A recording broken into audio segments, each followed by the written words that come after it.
बोलिए वंदना जी। Yes, sir. Thank you, sir.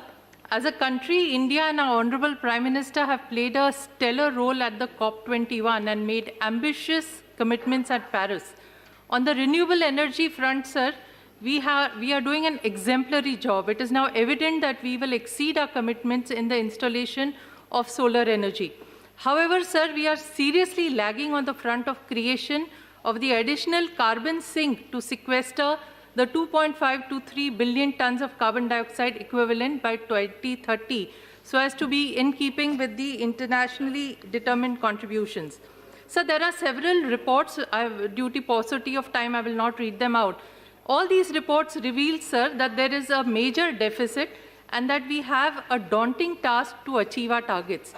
To reach the target of 2.5 to 3 billion tons of carbon dioxide by 2030, India will require 30 million hectares of land for afforestation.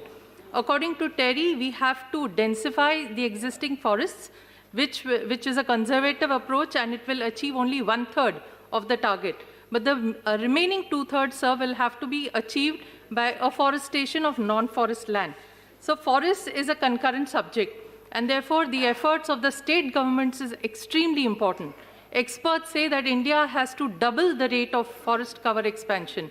So I urge the government to push the states to do their bit, to encourage urban forests in the cities, which is mandated by the Schedule 12 of the 74th Amendment, to provide sufficient budgetary provision, to involve public sector, and last but not the least, sir, to urge that massive awareness program be taken to ensure that citizens understand the importance of forests as carbon sinks, and any interference with them will be treated as non-negotiable. Right. Thank you, sir. Right.